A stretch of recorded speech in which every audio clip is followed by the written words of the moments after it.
Okay. तो yes, thank you everyone. सबसे पहले तो सभी को बहुत बहुत गुड मॉर्निंग। और आज 1 अगस्त है, जैसा कि आप लोग जानते हैं, अगस्त क्रांति। अगस्त महीना बहुत पवित्र महीना माना जाता है। और आज के दिन मैं आप लोगों के लिए एक जबरदस्त टॉपिक लेकर आया हूँ। बहुत कॉमन टॉपिक है, जो बहुत सारी लेडीजों ने मुझे रिक्वेस्ट की थी कि सर इसके ऊपर आप कोई सेशन करिए। क्लियर। तो ये जो सेशन है आज बहुत जबरदस्त होने वाला है, और खास करके लेडीज लोगों के लिए ये सेशन डिजाइन किया गया है। जिसके घर में भी बेटी हो, बहन हो, वाइफ हो, माँ हो, सब लोग इस सेशन को जरूर, आज के सेशन को अटेंड करें। और जब लिंक आएगा, आप इस लिंक को भी ज्यादा से ज्यादा महिलाओं को शेयर करिएगा, क्योंकि आजकल एक कॉमन बीमारी होती जा रही है, जो ब्रेस्ट के अंदर ट्यूमर होना और ब्रेस्ट कैंसर में डेवलप होना। तो क्या होता है, कैसे होता है, इसके बारे में हम लोग यहाँ थोड़ा सा डिटेल में जानेंगे। बहुत डीपली नहीं जाएंगे, लेकिन ओवरव्यू में जाएंगे। और उसके बाद में कुछ सप्लीमेंट्स में बताऊंगा, जिससे आप इसको प्रिवेंट कर सकते हैं। क्लियर। तो चलिए मैं इसको यहाँ पर सेशन की शुरुआत करता हूँ। सबसे पहले मैं मेरा खुद का एक परिचय दे देता हूँ, क्योंकि बहुत सारे यहाँ पर नए लोग हैं जो मुझे शायद नहीं जानते होंगे। मेरा नाम है डॉक्टर संजय मौर्य। मैं एक बाय प्रोफेशन एक एमडी डॉक्टर हूँ, और अहमदाबाद गुजरात से बिलोंग करता हूँ। और इस तरह के सेशन जो हेल्थ के ऊपर, हेल्थ से रिगार्डिंग होते हैं, मैं करता रहता हूँ। और इसको जिस आप लोगों के पास पहुंचाने की कोशिश करता हूँ, कि जिससे आप लोगों के अंदर भी अवेयरनेस आए। तो बहुत सारे ऐसे डिजीजेस हैं जिसको लोग इग्नोर करते हैं, और उसको इग्नोर करके छोड़ देते, खास करके लेडीजों में बताते नहीं। यहाँ तक कि अगर वाइफ है तो अपने हस्बैंड को भी नहीं बताती। बहुत सारे लोग होते हैं, बहनें होती हैं, वो भी नहीं बता पाते हैं। तो इसका कारण क्या होता है कि कुछ लोग शर्माते हैं, और आजकल के जमाने में शर्माना जरूरी नहीं है। अगर आपको थोड़ा बहुत भी कॉम्प्लिकेशन है तो प्लीज उसको खुल के बताइए। नहीं होता तो आप डॉक्टर के पास जाइए, और डॉक्टर को उसको जरूर बताइए। क्लियर। तो चलिए ज्यादा टाइम नहीं वेस्ट करेंगे हम लोग। यहाँ पर मैं स्क्रीन अपना शेयर करता हूँ। अगर मेरा स्क्रीन हो तो आप लोग चैट बॉक्स से दे सकते हैं कि स्क्रीन शेयर हो चुका है। Yes everyone. ओके। तो जैसा कि आप लोग यहाँ पर देख रहे हैं, आज का टॉपिक क्या है। तो आज का टॉपिक है यहाँ पर, how to prevent breast tumours and breast cancer with Vestige supplements. हम लोग एक सिस्टम के अंदर हैं जहां पर हमारे पास बेहतरीन क्वालिटी के सप्लीमेंट्स है, जिससे हम बहुत सारे डिजीज को कंट्रोल कर सकते हैं। बहुत सारे डिजीज को हम लोग ठीक भी करते हैं, बहुत सारे लोगों की जान भी बचाते हैं। ठीक है, थोड़ा सा यहाँ पर मैं पिक्चर्स भी दिखाऊंगा, तो कोई इसको अदरवाइज नहीं लेगा, क्योंकि ये लेक्चर का सेशन है, मतलब मेडिकल का सेशन है। तो ये एक तरह का आप समझ लीजिएगा कि आप लोग यहाँ पर मेडिकल के स्टूडेंट है, तो आप लोग को ये देखना जरूरी है, क्योंकि देखेंगे तो ही समझेंगे। ओके। तो हम लोग इस टॉपिक के ऊपर फिर से शुरुआत करते हैं। ओके। सबसे पहले हम लोग देखेंगे एनाटॉमी ऑफ फीमेल ब्रेस्ट। तो जो फीमेल का एक ब्रेस्ट होता है, उसकी एनाटॉमी क्या होती है, ये समझना जरूरी है, ये पता करना जरूरी होता है। ठीक है। लेडीज लोग होती हैं, उनको भी नहीं पता होता, लेकिन फिर भी मैं यहाँ पर बता देता हूँ। देखो, ये जो लेयर दिख रहा है, ये चेस्ट की वाल होती है, छाती की जो दीवार होती है, वो ये वॉल होती है। इसके अंदर जो ये गोल गोल दिख रहा है आपको, गोल गोल, ये गोल गोल जो दिख रहा है, वो क्या है? वो है इसकी रिब्स। रिब्स मतलब हमारी पसलियां जो होती हैं, वो पसलियां होती हैं। उसके बाद पसलियों के बीच में ये इंटरकोस्टल मसल होते हैं। उसके बाद जो ऊपरी मसल्स होते हैं, ये सारे मसल्स है। ठीक है, मसल्स के ऊपर ये पूरा ब्रेस्ट का एक स्ट्रक्चर होता है। क्लियर। और इसकी वजह से इसके अंदर जैसे एक, सॉरी यार, यहाँ पर कुछ दिक्कत हो रही है।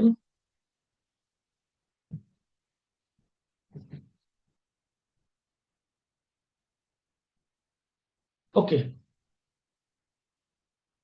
ठीक है, चलेगा। यहाँ पर देख लेते हैं, ये थोड़ा फैटी टिश्यू है, ये जो दिख रहा है गोल गोल, इसको लोब्यूल्स, लोब बोलते हैं, लोब। और ये जिसके अंदर छोटे छोटे जो चीज है, इसको बोलते हैं लोब्यूल्स। और ये जो लकड़ी जैसा दिख रहा है आपको यहाँ पर, ये लकड़ी जैसा, इसको बोलते हैं डक्ट। ठीक है, डक्ट। जहां से ये लोब्यूल्स होता है, इसके अंदर दूध बनता है, और दूध से ये जो डक्ट होता है, इसके अंदर से आता है। यहाँ पर आप लोग देख रहे हैं, ये निप्पल है। इसके बाजू में ये जो डार्क स्पेस होता है, इसको बोलते हैं एरियोला। ठीक है। और ये जो आप यहाँ पर ब्राउन कलर का देख रहे हैं, ग्रीन कलर का देख रहे हैं, ये लिम्फ नोड्स होते हैं। ये मेल फीमेल सब में होते हैं, जिसके अंदर हमारे इम्यूनिटी पावर्स होते हैं। क्लियर। तो चलिए आगे चलते हैं, ये होता क्या है। जैसा कि आप लोग यहाँ पर देख रहे हैं।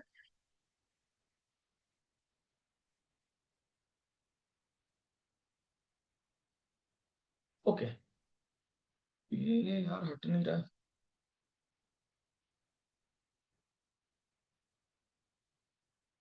ओके, ठीक है। हाँ, सबसे पहले जो मैंने अभी पिक्चर यहाँ पर दिखाया था, देखिए मैंने यहाँ पर फिर से दिखा देता हूँ। ये फैटी टिश्यू है, जो पीला पीला दिख रहा है, ये फैटी टिश्यू है, चर्बी वाला जो भाग होता है। ये लोब होता है, ये पूरा एक लोब है। ठीक है, ये जो मैंने लकड़ी जैसा बताया, ये पूरा डक्ट है। ये जो डार्क पोर्शन होता है, ये एरियोला है। बीच में ये निप्पल्स है, जहाँ से दूध निकलता है। और ये जो छोटे छोटे लोब के अंदर जो छोटे छोटे चीजें हैं, वो क्या है, लोब्यूल्स है, जिसमें दूध बनता है। ठीक है, ये है एनाटॉमी ऑफ ब्रेस्ट, मतलब एक ब्रेस्ट का एक आकार है, जो आप लोग यहाँ पर स्क्रीन पे देख रहे हैं। ठीक है, अब यहाँ पर देखिए, स्तन में किसी तरह का द्रव इकट्ठा होने पर स्तन में जो गांठ या सीस्ट बन सकती है। क्लियर, अगर वहां पर कहीं पर भी फ्लूइड इकट्ठा होता है, तो क्या होता है, पहले सीस्ट बनती है और वो बाद में गांठ में कन्वर्ट हो जाती है। कभी कभी ये इतनी छोटी होती है कि आप पकड़ में नहीं आती, तो उसके लिए क्या करना पड़ता है, आपको रिपोर्ट्स कराने पड़ते हैं, एमआरआई करवाना पड़ता है, सीटी स्कैन कराना पड़ता है, मेमोग्राफी करानी पड़ती है, तब उसमें पता चलता है। छोटी छोटी गांठें पता नहीं चलती, लेकिन कभी कभी क्या होती है, बहुत बड़ी हो जाती है। ठीक है, अब यहाँ पर एक सिंपल सा चीज देखेंगे कि जैसे गर्भावस्था, जब प्रेगनेंसी का टाइम होता है, उस दौरान क्या होता है कि जो दूध की नलिकाएं होती है, जो डक्ट्स होते हैं, बराबर, वो वहां पर क्या होता है कि दूध जैसे देखते हैं ना कि दूध बंद हो जाता है अचानक से। आप लोगों ने देखा होगा कि बहुत सारे लोगों का दूध अचानक से बंद हो जाता है, तो वहां पर क्या होता है, अगर दूध नहीं निकल रहा है तो ट्यूमर बनने के चांसेस बढ़ जाते हैं, और वहां पर ट्यूमर होने लगता है। ठीक है, तो ये कौन कब हो गया, ड्यूरिंग प्रेगनेंसी, या जब प्रेगनेंसी हो गई होती है उसके बाद की बात। दूसरा होता है मेनोपोज, रजोनिवृत्ति का मतलब क्या होता है, मेनोपोज। ठीक है, या बहुत सारे लोग क्या होते हैं कि पिल्स खाते हैं, गर्भ निरोधक गोलियां खाती हैं, जिससे उनका हार्मोनल डिसबैलेंस होता है, और उसकी वजह से उनके ब्रेस्ट के अंदर क्या होता है, गांठ होती है। ठीक है, अच्छा, 40 साल से अधिक अगर महिला है, तो उनके अंदर कैंसर की गांठ होने के चांसेस जो होते हैं वो ज्यादा होते हैं। क्लियर, अगर गांठ बहुत ही सख्त अनुभव हो रही है और उसका आकार अगर 2 सेंटीमीटर से ज्यादा है, तो उसमें कैंसर होने के चांसेस ज्यादा होते हैं। और ऐसी स्थिति में आपको क्या करना है, डॉक्टर के पास तुरंत जाना है, बिना शर्म बिना झिझक। क्लियर, आपको तुरंत की तुरंत गायनिकोलॉजिस्ट के पास जाना है और उनको अच्छी तरह से एग्जामिन कराना है। वो जो रिपोर्ट्स आपको बोले, वो रिपोर्ट्स आपको वहां पर करने हैं। क्लियर, चलिए आगे चलते हैं। अब यहाँ पर जैसे पहला पहला परिवर्तन क्या होता है, फाइब्रोसिस्टिक परिवर्तन होता है ब्रेस्ट के अंदर। ये जो कॉमन, ये अभी शुरू शुरू में ट्यूमर्स की बात कर रहा हूँ, जैसे फाइब्रोएडिनोमा। पहले क्या होता है, फाइब्रोसिस्टिक, ये नॉर्मल चीज, नॉर्मल प्रक्रिया है, जो ज्यादातर लेडीजों के अंदर बनता है और अपने आप चला भी जाता है, उसको पता भी नहीं चलता है। लेडीज का जब मेंसेस होता है, तो उसका पीरियड्स के दौरान ये सामान्य परिवर्तन होता है ब्रेस्ट के अंदर। कभी कभी देखा होगा, बहुत सारी लेडीजों ने ये फील भी किया होगा कि उसके जो पीरियड्स आने वाले होते हैं, तो ब्रेस्ट उसके हैवी हो जाते हैं, उसको कभी कभी हल्का हल्का दर्द भी होता है। और लेकिन जैसे ही उसके पीरियड्स हो जाते हैं, तो वापस वो रिलैक्स हो जाता है। ये नॉर्मल प्रक्रिया है। इससे फाइब्रोसिस्टिक स्तर परिवर्तन कहा जाता है। इसके मुख्य कारण हार्मोनल परिवर्तन होते हैं। आपको अपने पीरियड से पहले दोनों स्तनों के गांठें दिख सकती हैं, लेकिन जैसे ही पीरियड्स आपका क्लियर होगा, वो आप अपने वापस मूल स्वरूप में आ जाएंगे। ठीक है, कभी कभी आप लोगों ने देखा होगा कि इतना ज्यादा उसके अंदर दबाव आ जाता है कि निप्पल से कुछ प्रवाह निकलने लगता है, पानी जैसा निकलने लगता है, पस जैसा निकलने लगता है, या किसी किसी को ब्लड जैसा भी निकलने लगता है। क्लियर, तो ये जो सारी गांठें होती है ना, ये जो दूध की नलिकाएं होती है, जिसको हम डक्ट कहते हैं। ठीक है, उस डक्ट में से उत्पन्न होती है, क्योंकि वहां से दूध लगभग उस टाइम पे भर जाता है, या फूल उसके अंदर मतलब एक प्रक्रिया होती है जिसकी वजह से वो बढ़ने लगता है, ब्रेस्ट हैवीनेस होने लगता है। ठीक है, और वो बाद में क्या करता है, बढ़ के एक सिस्ट बनाता है। क्लियर, ये हर पीरियड के निकट स्रावित हार्मोन के कारण आकार में बढ़ जाती है। स्तन की गांठें रबर जैसी होती हैं या कठोर भी हो सकती है। फाइब्रोसिस्टिक परिवर्तन भी महिलाओं में स्तन में के मोटा होने का कारण होता है। कभी कभी बहुत सारी लेडीजें ऐसी होती हैं कि उनके ब्रेस्ट ज्यादा एनलार्ज हो जाते हैं, तो उनको ऐसा लगता है कि नॉर्मली हो रहा है, लेकिन कभी कभी क्या होता है कि उनकी बॉडी के अंदर फाइब्रोसिस्टिक होता है ना, वो ज्यादा हो जाता है, इससे उनकी साइज बढ़ जाता है। क्लियर, 40 वर्ष से कम आयु की महिलाओं में फाइब्रोसिस्टिक परिवर्तन के कारण बिनाइन स्तन गांठें होती है। बिनाइन स्तन गांठें का मतलब नॉन कैंसरस। अगर 40 साल से कम उम्र है और उसके अंदर फाइब्रोसिस्टिक परिवर्तन आ रहे हैं, तो वो बिनाइन गांठें होती, मतलब नॉन कैंसरस गांठें होती है, वो उतना डेंजर नहीं होता। क्लियर, लेकिन मेनोपॉज के बाद लेडीज को ये परिवर्तन, जो फाइब्रोसिस्टिक परिवर्तन होता है, ये देखने को नहीं मिलता है। क्लियर? ये किसको देखने को मिलता है? जो 12-13 साल से लेकर 45 साल 40 साल तक की जो लेडीजें होती है उनके अंदर, मतलब जिनका पीरियड्स चालू रहता है, उन सभी लोगों को ये देखने को मिलता है फाइब्रोसिस्टिक परिवर्तन। ठीक है, ओके। यहाँ पर देखिए, ये जो ब्रेस्ट है, ब्रेस्ट के अंदर आपको दिख रहा होगा ये न लॉब्यूल्स में है, न डक्ट्स में है, न लॉब्स में है, कहीं पर भी नहीं। कहां पर? जहां पर फाइब्रस टिश्यू है। फाइब्रस टिश्यू मतलब चर्बी, जहां पर चर्बी है इसको चर्बी की गांठ कहते हैं। बहुत सारे लोगों को लंप के रूप में दिखता है, किसी को सॉफ्ट हो सकता है, किसी को हार्ड हो सकता है, किसी को राउंड शेप में हो सकता है, किसी को मोबाइल शेप में हो सकता है। क्लियर? तो ये जो गांठें होती है, नॉर्मल गांठें होती है, इसके लिए आपको क्या करना है? टेंशन लेने की कोई जरूरत नहीं है। क्लियर? चलिए आगे चलते हैं। दूसरा होता है ट्रॉमेटिक फैट नेक्रोसिस, ये कॉमन है। ट्रोमेटिक फैट नेक्रोसिस एक बिनाइन गांठ होती है, ये भी नॉन कैंसरस होती है। ये क्या होता है? अचानक ब्रेस्ट के अंदर चोट लग जाना। कभी कभी आप लोगों ने देखा होगा, जो फीडिंग्स मदर होती हैं, वो क्या करती होती है? बच्चे को दूध पिला रही होती है, अचानक से जोर से अपना सर ब्रेस्ट के ऊपर मार देता है, तो वहां पर उनको इंजरी हो जाती है। इंजरी होने की वजह से उतने वहां पर जो सेल होता है वो सड़ने लगता है, और वहां पर गांठ के रूप में कन्वर्ट हो जाता है। क्लियर? वहां के जो टिश्यू होते हैं, टिश्यू टूटने लगते हैं। या घर में मारम पीटी हो जाती है, कभी किसी ने मार दिया और ब्रेस्ट के ऊपर जोर से मार दिया, तो क्या होता है? वहां के जो टिश्यू होते हैं वो डैमेज हो जाते हैं, और डैमेज होने की वजह से वहां पर क्या होता है? ट्रोमेटिक फैट जो नेक्रोसिस होता है वो हो जाता है, वहां की कोशिकाएं नष्ट हो जाती है। और वो जो जहां पर कोशिकाएं नष्ट होती है वहां पर लिक्विड टाइप का जेल छोड़ती है, और बाद में वो छोटी छोटी गांठें बनती, छोटी छोटी सिस्ट। अगर इसमें सही से ट्रीटमेंट नहीं किया जाता तो ये सिस्ट क्या हो जाती है? सख्त हो जाती है। क्लियर? और ये इसका आकार जो होता है धीरे धीरे बड़ा होने लगता है।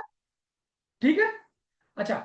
इसका भी एक चीज है कि आपको एक समय में एक ही ट्रोमेटिक फैट नेक्रोसिस मिलती है, ऐसा नहीं है कि बॉडी में ढेर सारी मिलेगी।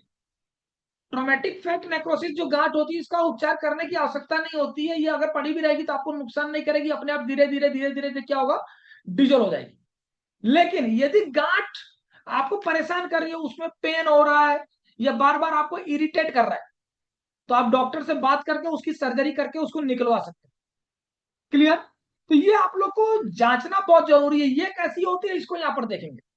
देखिए, ये हेल्दी ब्रेस्ट है, जैसा कि मैंने पहले पिक्चर में आपको दिखाया था। क्लियर? अब यहाँ पर देखिए, ये फैट नेक्रोसिस है। फैट नेक्रोसिस मतलब क्या है? कि चर्बी के अंदर नेक्रोसिस होना, मतलब चोट लगी, चोट लगने के बाद क्या हुआ? वहां का जो टिश्यू होता है, वो टिश्यू जो होता है वो डैमेज होता है। टिश्यू क्या होता है? डैमेज होता है। डैमेज होने के बाद वहां से जो फ्लूइड निकलता है, वो फ्लूइड वहां पर इकट्ठा होता है और सिस्ट का रूप लेता है। और सिस्ट का रूप लेने के बाद, क्लियर, अगर वो अपने आप डिजोल्व हो गया तो ठीक है, नहीं तो गांठ में वो कन्वर्ट हो जाता है। ठीक है, किसी किसी को पेनफुल गांठ होता है, किसी किसी को नॉर्मल गांठ होता है। हालांकि अगर नॉर्मल गांठ है तो ये आपको परेशान नहीं करता, अगर पड़ा भी रहा तो भी आपको कोई दिक्कत नहीं देगा। क्लियर? चलिए नेक्स्ट हम लोग देखेंगे। अब यहाँ पर दो सिस्ट आता है, एक आता है साधारण सिस्ट और एक आता है इंट्राडक्टल पेपिलोमस। क्लियर? अब यहाँ पर जैसा आप लोग देख रहे हैं, अधिकांश सिस्ट बिनाइन होते हैं, अधिकांश जो सिस्ट होते हैं वो बिनाइन मतलब नॉन कैंसर। और सिस्ट का मतलब क्या होता है? उसके अंदर पानी भरा रहना। ठीक है, आप एक या कई साधारण के आपके अंदर मतलब एक या कई साधारण सिस्ट हो सकते हैं, उनका आकार और छूने पर एहसास आपके मासिक धर्म चक्र के साथ बदलते हैं। साधारण सिस्ट का इलाज फाइन नीडल एस्पिरेशन द्वारा किया जा सकता है। अगर किसी को सिंपल सिस्ट है तो ये गैर सर्जिकल प्रक्रिया होती है। इसमें क्या करता है डॉक्टर? क्या करता है, जहां पर सिस्ट होता है, नॉर्मल सिस्ट जिसको सिंपल सिस्ट बोलते हैं, वहां पर क्या करेगा? एक नीडल डालेगा, नीडल डाल के उसके अंदर से फ्लूइड क्या करेगा? खींच लेगा, और जो पूरा जो फ्लूइड होता है वो खींच लेगा, तो सिस्ट क्या होगा? ऑटोमेटिकली गायब हो जाता है। तो ये जो सिस्ट होता है ये नॉर्मल सिस्ट होता है। ये इसका एक सिंपल सा उदाहरण देता हूं। आप लोगों ने, बहुत सारे लोगों ने देखा होगा, जब नए चप्पल पहनते हैं, नए चप्पल, कभी कभी तो पैर में छाले पड़ जाते हैं, देखो झलका दे, या किसी कोई जल जाता है तो वहां पर पानी की गांठ टाइप का हो जाता है, और हम लोग क्या करते हैं? उसको सुई से फोड़ देते हैं और वो पूरा पानी निकल जाता है, तो जो स्किन होती है वो स्किन एकदम सूख जाती है। सेम यहाँ पर साधारण सिस्ट ऐसे होता है। अगर किसी को नॉर्मल साधारण सिस्ट हुआ है, डॉक्टर के पास जाता है, डॉक्टर उसके अंदर निडल डालता है, निडल करके उसको क्या करता है? एस्पिरेट कर लेता है, उसके अंदर का फ्लूइड फ्लूइड निकाल लेता है, और वो गांठ अपने आप नष्ट हो जाती है। ये पानी की गांठें होती है, अपने को दिक्कत नहीं देती है, इससे कोई भी प्रॉब्लम नहीं होती है। और इसके बाद आता है इंट्राडक्टल पेपिलोमास। तो इंट्राडक्टल पेपिलोमस क्या होता है कि जो डक्ट होता है, वो भी मैं पिक्चर में दिखाऊंगा, दोनों साधारण सिस्ट और इंट्राडक्टल पेपिलोमस जो है, ये सिंपल सिस्ट के अंदर मैं आपको दिखाऊंगा। क्लियर। अब इंट्राडक्टल पेपिलोमा क्या होता है, ये दूध की जो नलिकाएं होती है, जो दूध की जो नलिकाएं होती है उसको डक्ट कहते हैं। क्लियर। उसके अंदर पाया जाने वाला बिनाइन ट्यूमर, बिनाइन ट्यूमर का मतलब होता है कि नॉन कैंसरस ट्यूमर, वे रेशेदार उत्तक उत्तक मतलब टिश्यू और रक्त वाहिकाओं से बने होते हैं। एपिथेलियल सेल जो होते हैं, एपिथेलियल सेल मतलब उसके ऊपर का जो स्किन होता है वो असामान्य वृद्धि इन ट्यूमर के विकास का कारण बनती है। मतलब उसके ऊपर के जो सेल्स होते हैं उनके अंदर वो जो किसके किसकी सेल की बात कर रहा हूँ, जो डक्ट डक्ट जो होते हैं, डक्ट के ऊपर जो सेल होते हैं उसके ऊपर अचानक से कुछ भी बढ़ने लगता है और वो ट्यूमर का कारण बनती है। ज्यादातर ये किसको देखा जाता है, इसको 30 साल से 50 साल की लेडीज के बीच में देखा जाता है। 30 साल से 50 साल मतलब 30 साल से कम वाले को कम होता है और 50 साल से ऊपर वाले को भी ना के बराबर होता है। ज्यादातर इसको 30 साल से 50 साल की उम्र में देखा जाता है। इसको भी नॉर्मल सर्जरी से हम लोग हटा सकते हैं, इसमें भी कोई डेंजर नहीं है। क्लियर। तो ये जो मैंने चार पांच चीजें बताई, जो मैंने चार पांच चीजें बताई, ठीक है। अब यहां पर देखेंगे आप, हम लोग यहां पर कि ये जो नॉर्मल सिस्ट है, ये नॉर्मल सिस्ट दिख रहा है आपको यहाँ पर, देखिए ये गोल गोल राउंड दिख रहा है और इसके अंदर पानी भरा हुआ। तो ये कौन सा था, नॉर्मल सिस्ट, सिंपल सिस्ट जिसको कहते हैं। इसको क्या करते हैं, यहाँ पर डॉक्टर यहाँ से निडल डालेगा, पानी एस्पिरेट कर लेगा और ये सिस्ट पूरा गायब हो जाएगा। क्लियर। दूसरा यहाँ पर देखेंगे, दूसरा यहाँ देखो, ये जो दिख रहा है नली जैसी, इसको बोलते हैं डक्ट। अब इसके बीच में जो ये गांठ होता है उसको बोलते हैं पेपिलोमा, जिसको इंट्राडक्टल पेपिलोमा कहते हैं यहाँ पर। ठीक है। तो इसकी वजह से कभी कभी क्या होता है, क्लियर और ब्लडी डिस्चार्ज भी होता है किसी एक निप्पल से। ठीक है। दूसरा जो ये डक्ट दिख रहा है, उस डक्ट को मिल्क डक्ट कहते हैं। ये पूरा डक्ट वही है, मिल्क डक्ट, जहां से दूध निकलता है।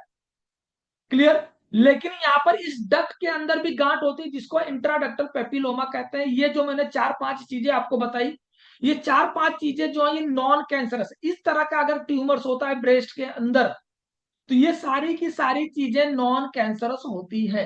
अब आते हैं हम लोग कैंसर के बाद में, क्योंकि हमारा सेशन कैंसर के ऊपर है तो हम कैंसर के ऊपर चलेंगे। तो ब्रेस्ट कैंसर महिलाओं को प्रभावित करने वाला सबसे अधिक कैंसर में से एक है। यह तब होता है जब आपके स्तनों में कैंसर कोशिकाएं बढ़ जाती, मतलब जो सेल्स होते हैं उसके अंदर कैंसर के सेल्स की मात्रा बढ़ जाती है और वो ट्यूमर में कन्वर्ट हो जाती है। ब्रेस्ट कैंसर के लगभग 80% मामले आक्रामक होते हैं। आक्रामक मतलब डेंजर होते हैं, कि अगर आपको ब्रेस्ट कैंसर है तो 80% जो कैंसर होते हैं वो डेंजर होते हैं, जिसका अर्थ है कि ट्यूमर आपके स्तन से आपके शरीर के अन्य क्षेत्रों में फैल सकता है, जिसको हम लोग मेटास्टेटिस कहते हैं। मेटास्टेटिस मतलब फैलने वाला कैंसर। ऐसे 80% कैंसर होते हैं जो फैलता है, मतलब आपके ब्रेस्ट से आपके लंग्स में भी जा सकता है, हार्ट में भी जा सकता है, लीवर में भी जा सकता है, कहीं पर भी जा सकता है। मतलब धीरे धीरे किसके थ्रू जाता है, लिम्फ नोड्स के थ्रू। ठीक है। तो धीरे धीरे आपकी बॉडी में फैलना चालू करता है। अगर आप इसको सही टाइम पे कंट्रोल नहीं करते तो ये ट्यूमर होता है और ये जो कैंसर होता है पूरी बॉडी के अंदर धीरे धीरे फैल जाता है और ऐसे टाइम पे ज्यादातर डेथ होने के चांसेस ज्यादा होते हैं। ये जो कैंसर होता है आमतौर पर 50 साल या उससे अधिक की महिलाओं को ज्यादा प्रभावित करता है। लेकिन ऐसा नहीं है कि 50 साल से ज्यादा वालों को ज्यादा होता है, कम वाले को भी हो सकता है। आजकल किसी को नहीं, ये नहीं कह सकते कि 50 के बाद ही होगा, कम उम्र की लेडीज को भी ये चीज हो सकता है। क्लियर। चलिए आगे चलते हैं। अब बहुत सारे लोग बोलेंगे सर लेडीज को, पुरुषों को भी ब्रेस्ट कैंसर हो सकता है। मेरे पास अभी एक पेशेंट आया हुआ, लगभग 24-25 साल का लड़का है और उसको राइट राइट साइड के ब्रेस्ट में ट्यूमर हुआ है। ब्रेस्ट में, लेडीज नहीं है, 24 साल का लड़का है और उसको। क्लियर। तो इस तरीके के जो केस होते हैं ब्रेस्ट पुरुषों में, मतलब मेल में भी देखने को मिल सकते हैं। ऐसा ऐसा नहीं है कि खाली लेडीज को, मेल के अंदर भी ब्रेस्ट कैंसर होने के चांसेस होते हैं, लेकिन बहुत कम, रेयर। ठीक है। चलिए आगे चलते हैं। ब्रेस्ट कैंसर के मुख्य प्रकार कौन कौन से हैं, देखो डॉक्टर ये डिसाइड करता है कि किस प्रकार का ये कैंसर है। उसके लिए क्या कराने पड़ते, बहुत सारे टेस्ट कराने पड़ते, क्योंकि ऐसा नहीं है कि कोई डॉक्टर उसको देखकर या टच करके या ऐसा करके बता सकता है ये कौन सा कैंसर है। उसके लिए आपको रिपोर्ट्स कराने पड़ते हैं। रिपोर्ट से पता चलता है कि इसको कौन सा कैंसर है। कुछ कैंसर जो कॉमन कैंसर है वो मैं यहाँ पर आप लोग को बताऊंगा, जो ज्यादातर देखने को मिलता है, जिसमें पहला है इन्वेसिव डक्टल कार्सिनोमा। ठीक है। डक्टल कार्सिनोमा मैंने अभी आगे भी बताया कि जो मिल्क डक्ट होता है, देखो ये डक्ट है, इस डक्ट के अंदर जो कैंसर होता है उसको बोलते हैं इन्वेसिव डक्टल कार्सिनोमा। ये कैंसर आपके दूध नलिकाओं से शुरू होता है और उसके आसपास के टिश्यू में फैलता है। क्लियर? टिश्यू मतलब उसके अगल बगल में, ये जैसे ये मान लीजिए है, इसके अगल बगल के जो टिश्यू होंगे उसके अंदर वो फैलना स्टार्ट करेगा। सबसे पहले कहाँ स्टार्ट होगा? डक्ट के अंदर, मतलब जो दूध की नलिकाएं होती। क्लियर? बहुत सारी लेडीजों, आप लोगों ने देखा होगा कि दूध बंद कराने के लिए भी दवाई लेती थी, ये अच्छी चीज नहीं है। कभी कभी बहुत सारी लेडीजों को दूध आता होता है तो अभी अपने बच्चे को नहीं पिलाती थी। ये ऐसे चीजें जो होती हैं वो कैंसर का कारण बनती है, क्योंकि दूध निकलना जरूरी है, क्योंकि अगर बन रहा है तो उसका निकलना बहुत जरूरी है। क्लियर? तो मेहरबानी करके कोई भी लेडीज अगर वो है, उनके बच्चे हैं, तो उनको दूध नहीं छुड़ाना जब तक वो कहता है 1 साल 2 साल 3 साल। जब तक आपको दूध आ रहा है तो उस बच्चे को आप दूध पिलाते रहो, तो आप कैंसर से बच सकते हैं। क्लियर? चलिए दूसरा देखते हैं, इन्वेसिव लोब्यूलर कार्सिनोमा। पहले हमने डक्ट में देखा, दूसरा लोब्यूलर। ये देखो, ये पूरा लोब है। इस लोब, पूरे लोब के अंदर जहां पर दूध बनता है, उस पूरे लोब के अंदर आपको यहां पर कैंसर होता है। क्लियर? या ब्रेस्ट कैंसर आपके स्तन में दूध बनाने वाली ग्रंथियां, जिसको हम लोब्यूल्स कहते हैं, में शुरू होता है। मतलब जहां से दूध का बनता है, मतलब दूध जहां पर बनता है, और अक्सर उसके आसपास के टिश्यू, स्तन ब्रेस्ट टिश्यू जो होते हैं, टिश्यू मतलब ये जो फैटी टिश्यू देख रहे हो ना, ये फैटी टिश्यू, इसके अगल बगल में ये फैलना स्टार्ट कर देते हैं। क्लियर? तो ये भी कॉमन है जिसमें इन्वेसिव लोब्यूलर कार्सिनोमा कैंसर पाया जाता है। ठीक है? चलो, इसके बाद क्या आता है? Ductal carcinoma in situ. अब डक्टल कार्सिनोमा देखो, ये यहां पर दिख रहा है, ये मैं सॉरी कर्सर यहाँ पर, ये पूरा इसके अंदर जो डक्ट होता है, देखो ये नॉर्मल डक्ट है। नॉर्मल डक्ट मतलब एक, जैसे आपने देखा होगा अपनी ब्रेन का ब्लड की जो नलिका होती है उसके जैसा पूरा दिख रहा है। तो इसके अंदर, ये अंदर जो खाली भाग होता है उसके अंदर कैंसर होता है। या ब्रेस्ट कैंसर आपकी दूध की नलिकाओं में शुरू होता है। अंतर यह है कि डीसीआईएस आपके दूध नलिकाओं से आगे नहीं फैलता। सबसे अच्छी चीज है कि वो नलिकाओं नलिकाओं में ही खत्म हो जाता है। क्लियर? ये अगर cancer ductal carcinoma in situ है तो ये इसी के अंदर रहेगा, वो बाहर फैलता नहीं है, और इसको आसानी से हम लोग ट्रीट करके इसको ठीक कर सकते हैं। ठीक है, चलिए आगे चलते हैं। ट्रिपल नेगेटिव ब्रेस्ट कैंसर, यह आक्रामक कैंसर है और यह ब्रेस्ट कैंसर की तुलना में अधिक तेजी से फैलता है।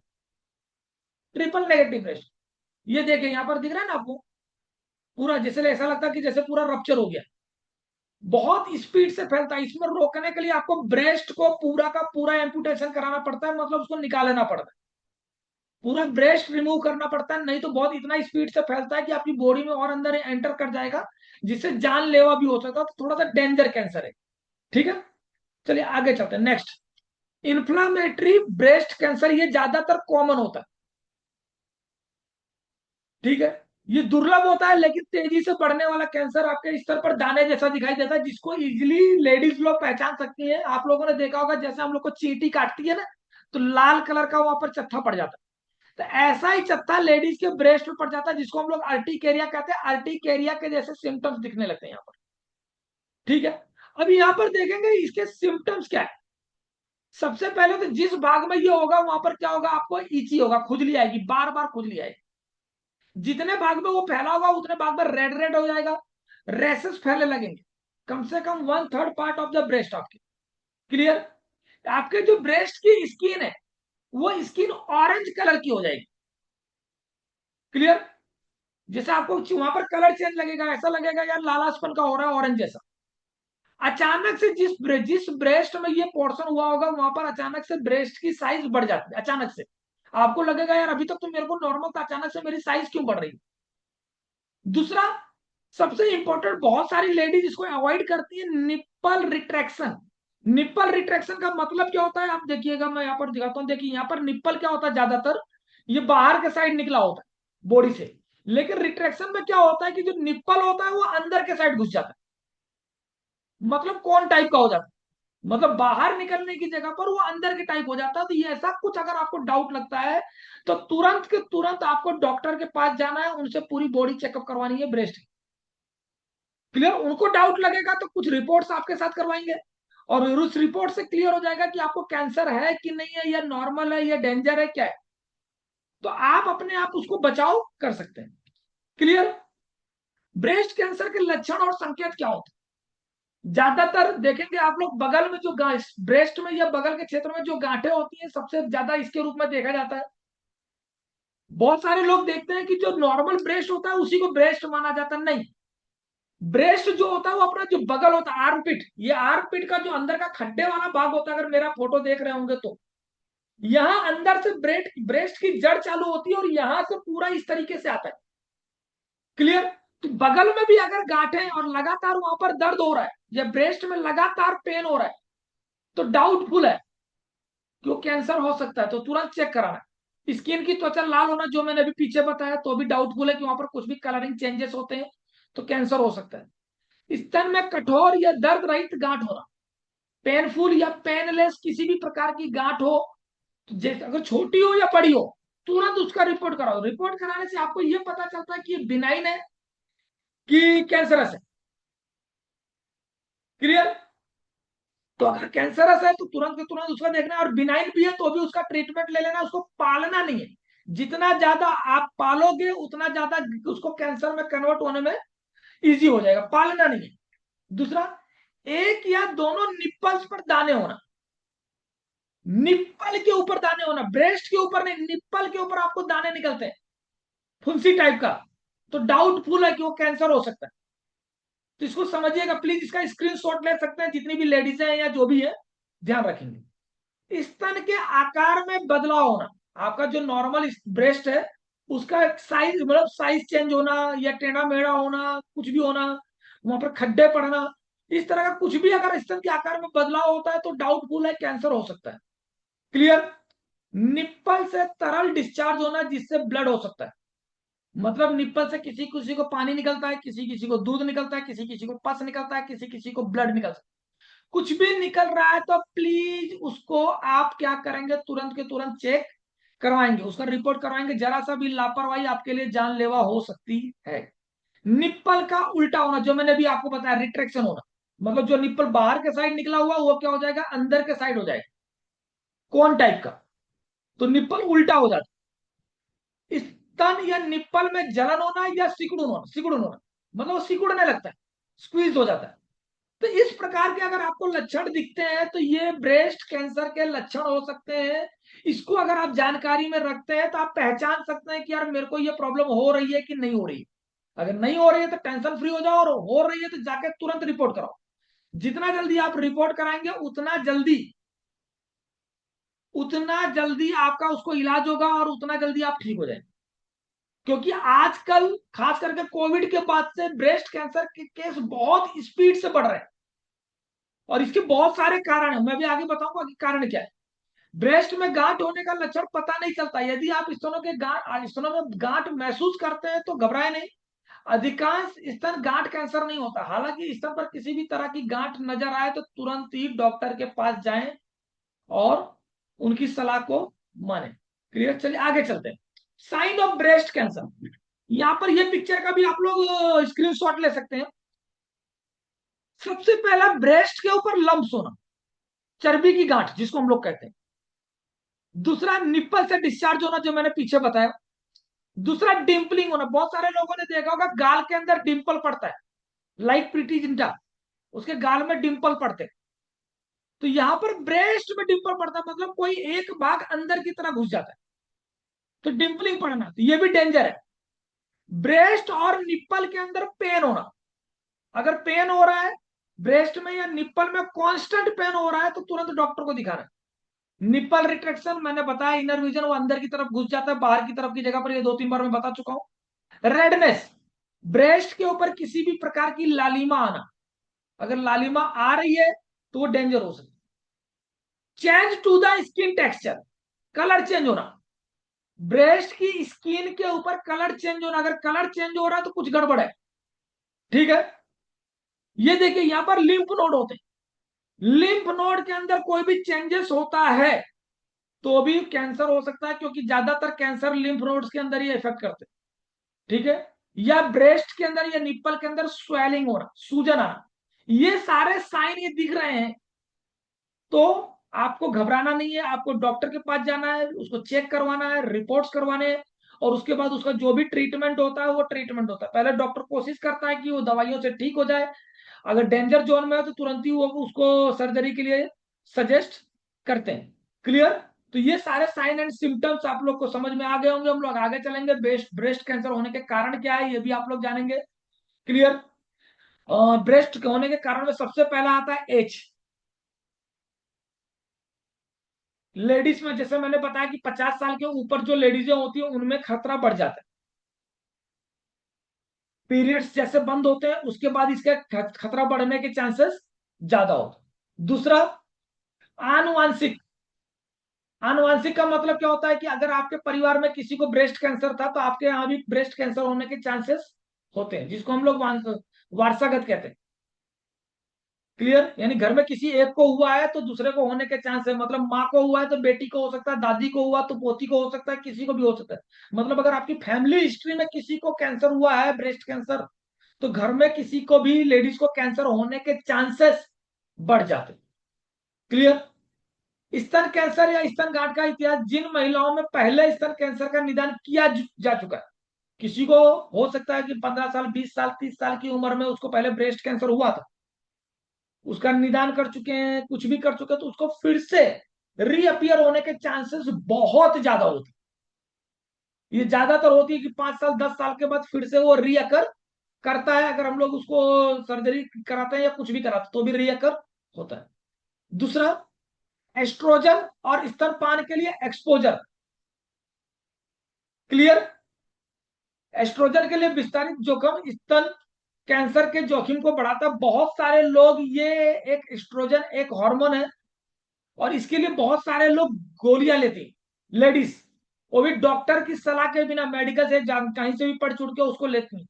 अगर ये इस टाइप की कोई पिल्स ले रही है कि अपनी बॉडी में एस्ट्रोजन को बढ़ाना है, ठीक है, तो उन लोगों को कैंसर होने के चांसेस ज्यादा है।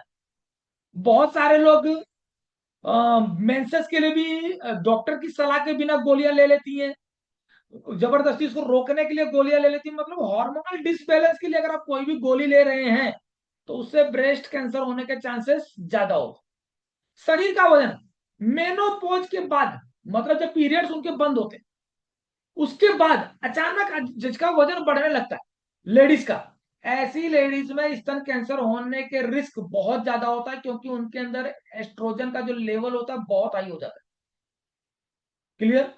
तो एस्ट्रोजन जो होता है वो हार्मोन हार्मोन होता है, अगर उसका लेवल अगर ज्यादा हो गया है तो ब्रेस्ट कैंसर जल्दी से हो सकता है। दूसरा, मेट्रो सिटीज में जानते हैं या पंजाब साइड, दिल्ली साइड में या हिमाचल साइड में लेडीज लोग भी शराब पीती है। क्लियर? शराब के सेवन की नियमित और उच्च मात्रा में स्तन कैंसर विकास के लिए जोखिम बढ़ाती है। नेशनल कैंसर इंस्टीट्यूट द्वारा किए गए अध्ययनों में लगातार पाया गया कि जो महिलाएं शराब का सेवन करती हैं उनको स्तन कैंसर होने के चांसेस बहुत ज्यादा होते हैं। और आजकल देखेंगे कॉर्पोरेट लेवल पे जो लड़कियां काम करती हैं, कम उम्र की लड़कियां भी, वो लोग भी पीते हैं, दारू पीते हैं। तो ऐसे लोगों को कैंसर होने के चांसेस ज्यादा होते हैं। ठीक है? रेडिएशन का जोखिम। एक अलग कैंसर के लिए कीमोथेरेपी से गुजरना पड़ता है, भविष्य में स्तन कैंसर के विकास के जोखिम को बढ़ा सकता है। क्लियर? कीमोथेरेपी लेते हैं, कीमोथेरेपी लेने के बाद क्या होता है? रेडिएशन होता है। रेडिएशन लेने के बाद भी उनको स्तन कैंसर बढ़ने के चांसेस होते हैं। मतलब ये नॉर्मल कैंसर की बात हो रही, किसी भी अलग टाइप का कोई कैंसर उसको बॉडी में हुआ था और उसके लिए उसने कीमोथेरेपी ली और उसके बाद उसने रेडिएशन लिया, तो उसकी वजह से भी उसको फ्यूचर में ब्रेस्ट कैंसर होने के चांसेस हो सकते हैं। ठीक है? हार्मोनल उपचार जो मैंने अभी बताया, बहुत सारी लेडीज गर्भ निरोधक गोलियां जैसे मालाडी है, इस टाइप की गोलियां खाती हैं।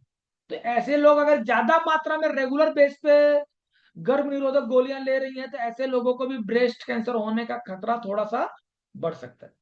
मतलब फालतू की दवाइयां नहीं खानी है, अलग अलग सब्स्टिट्यूट उसके लिए यूज करना है। ये सारी चीजें आपको ध्यान रखना है, ये सारी चीजें नहीं करना है। अगर ये सारी चीजें आप करते हो तो कैंसर होने के चांसेस बढ़ जाते हैं। क्लियर? चलिए आगे चलते हैं। ब्रेस्ट कैंसर का निदान कैसे किया जाता है? तो सिंपल सा, पहले पता कैसे चलेगा? स्वयं परीक्षण से, सेल्फ एग्जामिनेशन। बहुत सारे आप लोग देखते होंगे हॉस्पिटल में उसके पिक्चर बने होते हैं कि इस तरह से इस तरह से हाथ उठाना है पूरा, यहाँ से दबाते दबाते राउंड शेप में ऐसे ऐसे आना है आपको, और उसको चेक करना है कि कहीं ब्रेस्ट में कहीं गांठ तो नहीं बन रहा है, कहीं परिवर्तन तो नहीं आ रहा है। ये सेल्फ लेडीज लोगों को खास करना है, खास करके जब आप नहाने जाते हैं तो एक बार चेक कर सकते हैं। डेली नहीं कर रहे हैं तो महीने में एक बार चेक करो, कोई नहीं। अगर आपको कुछ भी उसमें गड़बड़ लगती है तो तुरंत डॉक्टर के पास जाना चाहिए। क्लियर? ओके। अब आता है दूसरा, आता है मेमोग्राफी। मेमोग्राफी क्या है? एक तरह का ये एक्सरे होता है। ये क्या करता है कि आपकी जो गांठ होती है या ब्रेस्ट के अंदर जो भी इरेगुलरिटीज होती है उसका क्या करता है, या स्कैन करता है और उससे पता चलता है कि ये गांठें कैसी हैं, कैंसर की हैं कि नहीं है, कहां पर है कहां पर नहीं है। इस तरीके से मेमोग्राफी, और सबसे सटीक जो होता है, ज्यादातर हम लोग मेमोग्राफी ही कराते हैं। मेमोग्राफी से ज्यादातर क्लियर हो जाता है कि कैंसर का है कि नहीं है। क्लियर है? तो ये बहुत सटीक होता है इसका, तो इसको हम लोग ले सकते हैं। इसके बाद जैसे जाते हैं यूएसजी, सोनोग्राफी और एमआरआई स्कैन। क्लियर? इससे भी पता चलता है, इसका स्कैनिंग करके।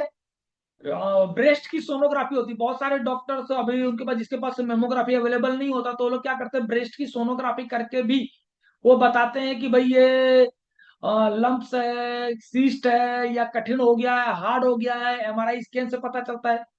और सबसे लास्ट में जो होता है वो होता है बायोप्सी और पैथोलॉजिकल टेस्ट। क्लियर? इसमें क्या किया जाता है, वहां से थोड़ा सा टुकड़ा काट के उसको रिपोर्ट के लिए भेजा जाता है, या सर्जरी करके जो गांठ निकलती है उसको रिपोर्ट्स के लिए भेजा जाता है। उससे पता चलता है कि ये कैंसर है कि नॉन कैंसरस, किस तरह की गांठें हैं। जो बायोप्सी, ये सबसे लास्ट में कराया जाता है। क्लियर? ये किस प्रकार का कैंसर है भी है कि नहीं है, कि इसके अंदर कौन सा रिसेप्टर्स है, हार्मोन रिसेप्टर्स हैं या अलग अलग रिसेप्टर्स हैं। ये सारी चीजें किसमें पता चलता है? बायोप्सी से। और जो पैथोलॉजिकल टेस्ट होता है उसका, उससे पता चलता है। क्लियर? तो ये सारे रिपोर्ट्स हमको करवाने होते हैं, इससे हम लोग को पता चलता है कि किस तरीके की बीमारी है। चलिए, अब कैंसर से बचाव और उसके उपाय, टिप्स टू प्रिवेंट, ये घरेलू उपचार है। घरेलू उपचार। क्लियर? आप स्तन कैंसर को रोकने में सक्षम नहीं हो सकते, लेकिन आप इसे होने वाले जोखिम को कम कर सकते हैं। नियमित रूप से स्वयं जांच, जो मैंने बताया कि जब भी लेडीज नहाने जाती है उस टाइम पे उनको एक बार ब्रेस्ट चेक करना चाहिए। ठीक है? मेमोग्राफी कराना, बराबर। आपको जरा सा भी डाउट लगता है तो मेमोग्राफी करा लीजिए, भले ज्यादा पैसा नहीं लेता, 2000-2500 रुपया लगता है। कि अगर आपके कैंसर की शुरुआत है, शुरुआती दौर में एकदम एकदम स्टार्टिंग में पता चल गया, तो उसका हम आसानी से इलाज कर सकते हैं। बाद में सर्जरी कराने की आपको नौबत नहीं आएगी, वो मेडिसिन से ही रिकवर हो जाता है या कीमोथेरापी से ही रिकवर हो जाता है। इसके लिए करना क्या, सबसे बेस्ट चीज है हेल्दी डाइट और रेगुलर एक्सरसाइज। बराबर। कुछ अध्ययन से पता चला है कि सब्जियां, फल, कैल्शियम युक्त डेयरी खाद्य पदार्थ और कम वसा वाले प्रोटीन युक्त आहार से ब्रेस्ट कैंसर के खतरे को कम किया जा सकता है। आप लोगों ने देखा होगा, मैं एक डाइट देता हूँ जिसमें आपको फ्रूट्स खाना है, सलाद खाना है। क्लियर? ये सब चीजें अगर आप रेगुलर बेस पे खाते हैं तो कैंसर, ब्रेस्ट कैंसर के खतरे को रोक सकते हैं। ठीक है? आपको जैसे हम बोलते हैं मीट खाना, नॉनवेज खाना, नॉनवेज को तुरंत के तुरंत बंद कर देना चाहिए।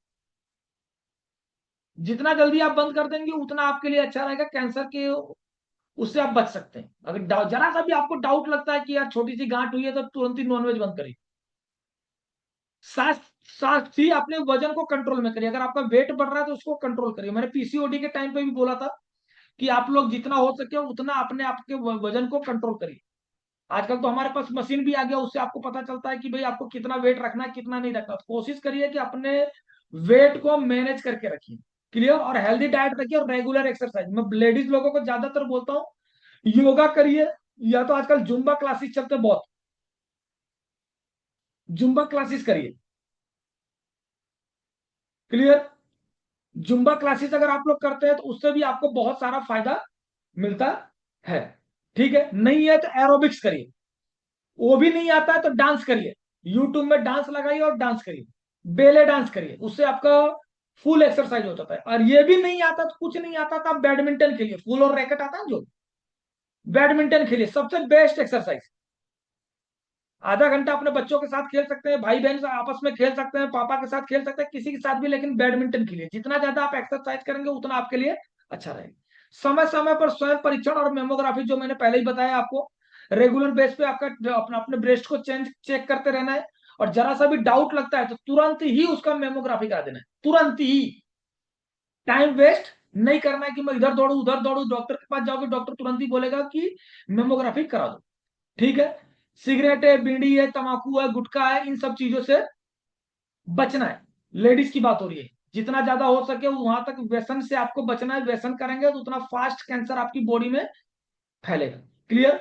हार्मोनल थेरापी को सीमित कर देना। बहुत सारी लेडीज लोगों जो होती है हार्मोनल थेरापी बहुत ज्यादा लेती है, तो कोशिश करना उसको जितना हो सके उतना बंद करो, जितना जल्दी हो सके। हार्मोनल थेरापी में ज्यादातर देखेंगे तो एस्ट्रोजन और प्रोजेस्टिन नाम का उपयोग किया जाता है। यह क्या करता है, स्तन में कैंसर के जोखिम को बढ़ा सकता है। हार्मोन थेरापी के जोखिम और लाभों के बारे में अपने स्वास्थ्य देखभाल पेशेवर से बात करें, मतलब डॉक्टर से बात करें कि भाई मेरे को हार्मोनल थेरापी लेनी है कि नहीं लेनी है, नहीं लेनी। क्लियर है। इनके उपचार और दवाओं से प्रबंधित जो होती है, जो भी चीजें होती हैं, आपको हार्मोन का उपयोग करना है कि नहीं करना है, वो ध्यान रखना है। ये हमको नहीं पता होता, डॉक्टर्स को पता होता है। तो अगर आप डॉक्टर्स के पास जाएंगे तो वो आपको बताएंगे कि ये गोली लेनी है कि नहीं लेनी। इसीलिए कहा जाता है कि अपने अपना दिमाग मत लगाओ। आजकल तो हम लोग लिखते भी हैं अपने क्लिनिक पर कि गूगल पे नहीं, अपने डॉक्टर पे विश्वास करो। क्योंकि आजकल के बच्चे जो होते हैं वो बहुत ज्यादा विश्वास करते हैं गूगल पे। फट करके गूगल में सर्च मार लेंगे, फट करके गूगल में देख लेंगे कौन सी दवाई है, खुद जाकर ले लेंगे। बाद में वो क्या करता है, आपकी बॉडी को नुकसान करता है। क्लियर। जितना ज्यादा हो सके उतना कम आपको हार्मोनल थेरापी लेनी है, और अगर जरूरी नहीं है तो मत लो। क्लियर। और अगर ले रहे हो तो किसी डॉक्टर के सुपरविजन में लो कि आप कितना ले रहे हो, कैसे ले रहे हो, आपकी बॉडी के ऊपर उसका कैसा इफेक्ट आ रहा है। क्लियर। अध्ययनों से पता चला है कि हिस्टेरेक्टोमी करवाने वाले लोगों में अकेले एस्ट्रोजन से स्तन कैंसर का खतरा नहीं बढ़ता।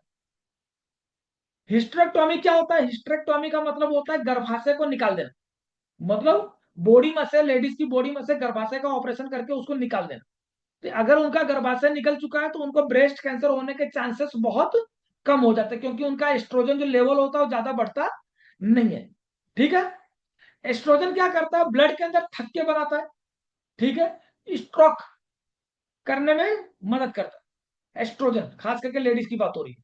ठीक है। तो ब्रेन स्ट्रोक भी होता है, तो कुछ भी हो सकता है। अगर बॉडी में आपका एस्ट्रोजन लेवल बढ़ गया, हार्मोनल एस्ट्रोजन नाम का जो हार्मोन है वो बढ़ गया है, तो आपको ये दिक्कत हो सकती है। क्लियर। आगे चलेंगे। इसके स्तन कैंसर के उपचार, ट्रीटमेंट क्या है। क्लियर। तो सबसे पहला देखते हैं, सबसे पहला उपचार है कीमोथेरापी। क्लियर। कीमोथेरापी। और कीमोथेरापी ऐसा नहीं है कि ब्रेस्ट कैंसर, दुनिया का कोई भी कैंसर है तो उसका फर्स्ट इलाज जो होता है वो होता है कीमोथेरापी। इसके अंदर क्या होता है, उनको कीमोथेरापी के रूप में उसमें क्या दिया जाता है, दवाइयां दी जाती हैं उनको इंजेक्शन के रूप में। और जिसके थ्रू उसको कंट्रोल करने में मदद करता है। ये क्या करता है, जो कैंसर की कोशिकाएं होती है उसको खत्म करता है। मतलब जो डेड कैंसर की सेल्स होते हैं उसको रिमूव करने में मदद करता है। उसके बाद क्या होता है, रेडिएशन। कैंसर के बाद क्या होता है, रेडिएशन, जिसको हम लोग सेक करना बोलते हैं। क्लियर। तो ये क्या करता है, जैसे तो पहले कीमोथेरापी किया, कीमोथेरापी के बाद जितना भाग में कीमोथेरापी किया जहां पर वो मृत कोशिकाएं कोशिकाएं मर गई हैं, फिर क्या करते हैं, उसको रेडिएशन दिया जाता है। रेडिएशन देने के बाद क्या किया जाता है, उस कोशिकाओं को बिल्कुल से खत्म कर देता है, मतलब डेड। पहले कीमोथेरापी से हमने कैंसर के सेल को खत्म किया, लेकिन सेल तो अंदर ही पड़ा है ना। वो सेल कहाँ पड़ा है, बॉडी में ही पड़ा है। तो उसको क्या करते हैं हम लोग, रेडिएशन थेरापी देते हैं। रेडिएशन थेरापी देकर उतने पार्ट को क्या करते हैं हम लोग, खत्म कर देते हैं। क्लियर। तो ये पहला क्या हो गया, कीमोथेरापी। उसके बाद क्या होता है, रेडिएशन। उसके बाद आता है लंपेक्टोमी। लंपेक्टोमी का मतलब क्या होता है, जितने भाग में लंप्स है, मतलब गांठ है, जितने पोर्शन में गांठ है या लंप है उसको काट के निकाल लिया जाता है। पूरे ब्रेस्ट को नहीं काटते, जहां पर गांठ है उस गांठ को वहां से काट के निकाल लिया जाता है। ब्रेस्ट बच जाता है, लेकिन शेप में थोड़ा बहुत चेंजेस आ जाता है। बाद में धीरे धीरे वो रिकवर होने के उसके चांस होते हैं। तो इसको बोलते हैं लंपेक्टोमी। जो लंप्स होते हैं उसको काट के निकाल लिया जाता है, मतलब जो चर्बी वाली गांठें होती हैं या हार्ड गांठें होती हैं उसको काट के निकाल लिया जाता है, ब्रेस्ट बच जाता है। सीवियर कैसे में, जैसे मैंने वहां पर बताया था ट्रिपल नेगेटिव ब्रेस्ट कैंसर, ऐसे केस में क्या होता है, मास्टेक्टोमी किया जाता है। मास्टेक्टोमी का मतलब क्या होता है, पूरे के पूरे ब्रेस्ट को रिमूव कर देना। क्लियर। यानी जितने भी उसके ट्यूमर है, ट्यूमर के साथ जितना भी उसके कनेक्टिव टिश्यू है, उसको पूरा का पूरा क्या कर दिया जाता है, रिमूव कर दिया जाता है। मतलब पूरा ब्रेस्ट क्या हो जाएगा, पूरा फ्लैट हो जाएगा। क्लियर। तो ये जो सारी चीजें हैं, ये ब्रेस्ट कैंसर के अंदर ये सारी चीजें जो होती हैं वो ट्रीटमेंट है, ये मॉडर्न मेडिसिन की ट्रीटमेंट है। अब हम लोग आते हैं, हमारे वेस्टीज के सप्लीमेंट्स क्या क्या दे सकते हैं। तो वेस्टीज के सप्लीमेंट, इसका भी आप लोग स्क्रीनशॉट ले सकते हैं, मैंने डोज के साथ लिखा हुआ है।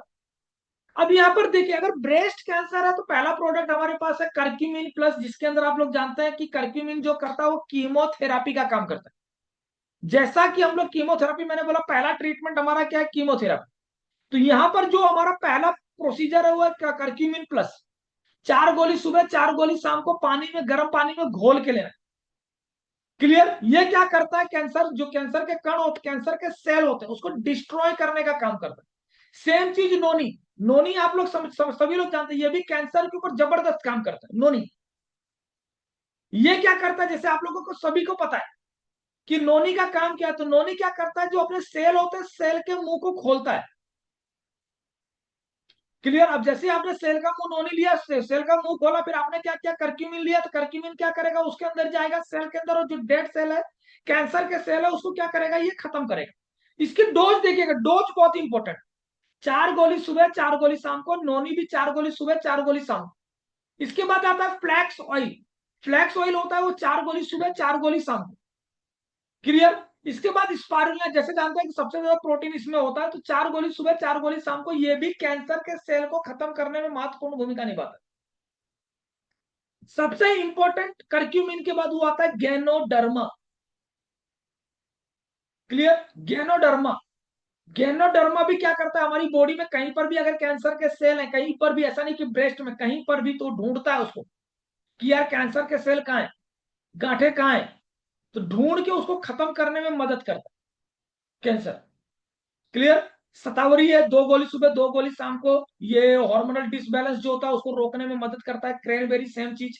ब्रेस्ट कैंसर के लिए सबसे बेस्ट मेडिसिन है क्रैनबेरी। क्लियर? तो अगर लेडीज को प्रॉब्लम है, ज्यादा प्रोडक्ट नहीं लेना हो और शुरुआती स्टेज है, तो क्रैनबेरी लेकर भी अपना काम चला सकते हैं। ठीक है? इसके बाद आता है एलोवेरा।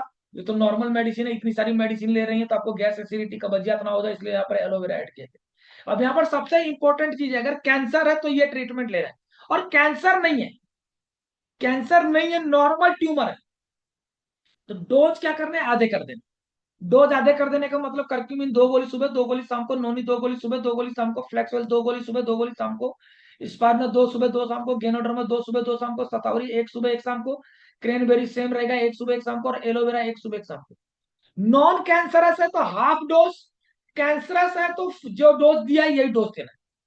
ठीक है? अच्छा, इसके रिजल्ट जो होते हैं 10 दिन में मिलते हैं। अगर कोई भी पेशेंट इस मेडिसिन को ले रहा है तो 10 दिन के अंदर उसको उसके बॉडी के अंदर इंप्रूवमेंट होना स्टार्ट हो जाता है। क्लियर? लेकिन फिर से यहां पर रिपीट करूंगा, ये सप्लीमेंट से कोई मेडिसिन नहीं है। क्लियर? तो जिसको डाउट लगता है वो स्टार्ट कर दे तो प्रिवेंट हो जाएगा, तुरंत ही, तुरंत ही रुक जाएगा। नॉर्मल गांठ है तो खत्म हो जाएगा।